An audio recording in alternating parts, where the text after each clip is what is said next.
Vamos para uma conversa ao vivo agora com Luiz Roberto Barroso, ministro do STF. Está deixando a presidência do Tribunal Superior Eleitoral hoje. Amanhã assume Edson Fachin. Meu boa noite, ministro. Obrigado pela participação, pela presença no nosso estúdio em Brasília. Boa noite, William. Prazer falar com você. Vamos à primeira pergunta, ministro. O senhor participou sábado de um evento com um título muito interessante, oferecido pela Escola de Direito da Universidade do Texas em Austin. O título era Ditching a President. Em tradução livre, é como se livrar de um presidente. É sobre a briga constitucional entre poderes de uma república. O senhor teve a oportunidade de dizer aos alunos americanos lá do Texas como que o STF lidou com um presidente ao qual o senhor atribuiu dificuldades cognitivas. Sobram vocações autoritárias no presidente. E a quem o senhor atribuiu também uma tentativa mambembe de repetir uma fraude eleitoral como ocorreu nos Estados Unidos? William, era um evento puramente acadêmico e, aliás, quando eu fui convidado, o título nem era esse. Era um título sobre democracia, separação de poderes. Eles fizeram um pouco como manchete de jornal, assim. O título é mais dramático do que o tema, mas no meu caso, o meu trabalho era um trabalho de direito constitucional, era um evento acadêmico. É que hoje em dia tudo que eu participo vira jornalístico, mas era um evento acadêmico e o meu paper chamava-se Populismo, Extremismo e Resistência Democrática. E meu texto era uma análise, ainda vou publicar lá mesmo, depois no Brasil, sobre o papel das cortes constitucionais e das Supremas Cortes na resistência a avanços autoritários. Portanto, eu converso sobre algumas histórias que considero de sucesso. Eu acho que no Brasil as instituições reagiram, estabeleceram bons limites e a democracia prevaleceu, consolidada como já estava. Nos Estados Unidos, tentaram também, pela via do Poder Judiciário, modificar resultados e a Suprema Corte também não acolheu. Há um caso interessante na Colômbia, em que a Corte Constitucional impediu a eleição para o terceiro mandato do Álvaro Uribe. E eu discuto também os casos em que as cortes foram capturadas: Hungria, Polônia, Turquia, Venezuela, Nicarágua. Portanto, era um trabalho acadêmico sobre papel das Supremas Cortes no mundo contemporâneo e o seu papel na preservação das democracias. O título era dramático, mas não era especificamente a minha palestra. O senhor sabe, ministro, nós jornalistas temos a prerrogativa de transformar raciocínios sofisticados em manchetes brutais. O seu sofisticado raciocínio vira para mim a seguinte manchete: para o ministro Barroso, o STF segurou o pior no caso da administração de Jair Bolsonaro. Estou correto? Eu não ouvi. O STF o quê? No caso do Brasil, o STF foi um instrumento importante na resistência democrática, ou seja, resistiu a alguém que atentou contra a ordem democrática, no caso, Jair Bolsonaro. Eu acho que, inegavelmente, William, eu sou um ator institucional, eu não sou um ator político, eu não tenho lado, eu não tenho preferências. E, aliás, como ministro do Supremo, infelizmente, eu, cumprido o meu papel, já consegui agradar todos os lados possíveis.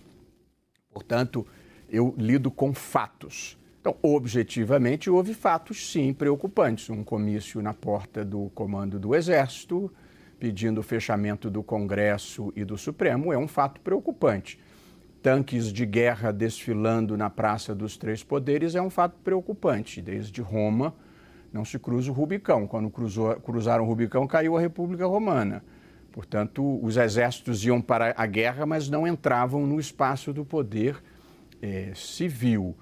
A manifestação de 7 de setembro, com declarações ofensivas a ministros e de que não se cumpririam mais decisões judiciais, todos esses são fatos preocupantes, mas em todos eles as instituições, tanto as instituições formais quanto informais, demarcaram limites e, portanto, o presidente da Câmara falou, o presidente do Senado falou, o presidente do Supremo falou, o presidente do TSE falou, a imprensa se mobilizou, os partidos, as entidades da sociedade civil.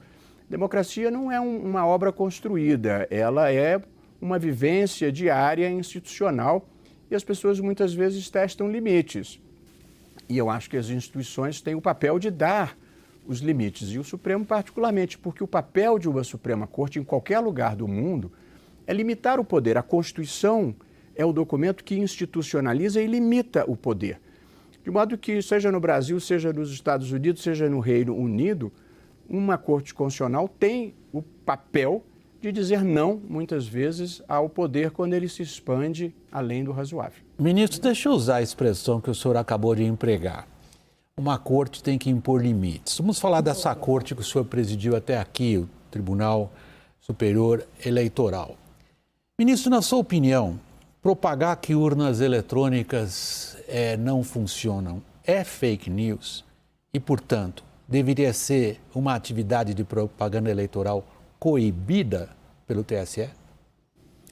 Pois então, o Tribunal Superior Eleitoral, diante das afirmações repetidas de que havia fraudes nas urnas, o tribunal, por unanimidade, não fui eu, instaurou um procedimento e a autoridade que dizia que havia fraude foi intimada a apresentar essas provas e não apresentou. E depois, em outra instância, novamente afirmando, sem provas, afirmando fraudulentamente que havia fraudes, nós representamos criminalmente ao Supremo Tribunal Federal para a apuração dos fatos. A liberdade de expressão, desde sempre, numa famosa passagem de uma decisão da Suprema Corte Americana, a liberdade de expressão não autoriza ninguém a gritar fogo num cenário cheio para causar pânico.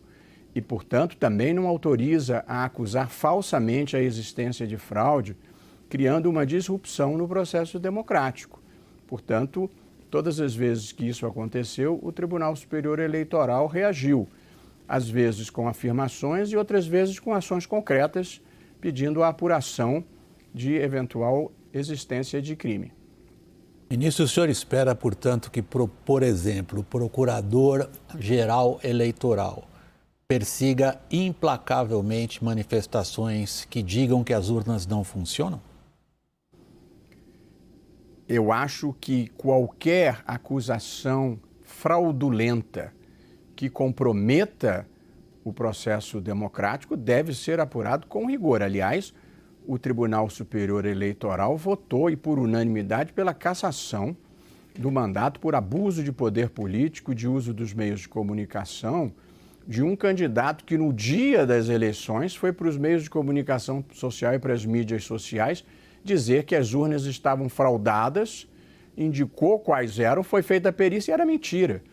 Portanto, não é possível que no dia das eleições um grupo de pessoas mal intencionadas, concertadamente, queiram boicotar o processo democrático brasileiro. William, a conquista da democracia e a sua preservação são as causas da nossa geração, da minha e da sua. E, portanto, eu, como presidente do Tribunal Superior Eleitoral e como ministro do Supremo, zelo pela preservação dessa importante conquista que nós obtivemos.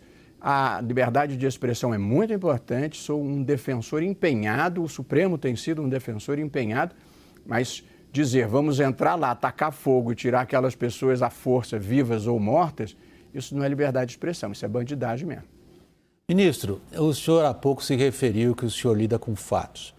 É um fato da nossa realidade política atual a organização de uma campanha bem coordenada para desmoralizar as eleições brasileiras, inclusive mencionando o senhor e o seu sucessor no TSE, o ministro Edson Fachin. Aparentemente, segundo essas peças publicitárias divulgadas em redes sociais, ambos não se entendem sobre a vulnerabilidade de urnas eletrônicas, por exemplo. Estamos prontos para lidar com isso? William, nós vivemos o mundo da mentira e, portanto, as redes sociais estão repletas de mentiras. Sobre mim, há uma por dia. E agora que o ministro Fachin vai ser o presidente, vai passar a ser sobre ele. Nós nos entendemos perfeitamente, perfeitamente. Aliás, acabamos de sair de uma reunião com o embaixador alemão sobre a questão do Telegram. Portanto, nós nos entendemos perfeitamente. Eu vou lhe dizer em duas frases. A primeira, as urnas eletrônicas brasileiras são inacessíveis remotamente. Não há como hackeá-las porque elas nunca entram em rede. Essa é uma afirmação peremptória que eu estou fazendo aqui. Não tem como fraudar, ter acesso remoto à urna para fraudar o resultado. 2, os sistemas do TSE, como qualquer sistema no mundo, os sistemas são passíveis de ataque. Não só são passíveis de ataque, como já recebeu um monte de ataques.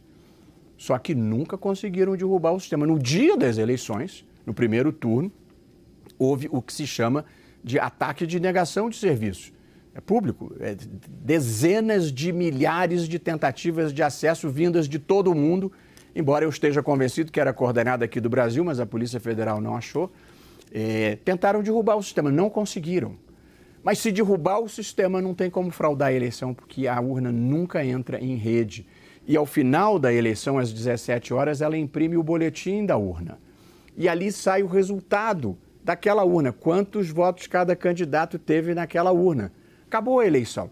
Só se envia o resultado para totalização no TSE, porque são 5.600 municípios e dezenas de milhares de candidatos para facilitar a conta.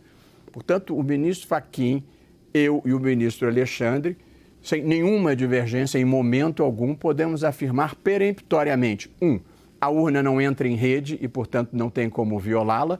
2, o sistema do TSE pode ser atacado como qualquer outro. Até hoje, sem sucesso, felizmente.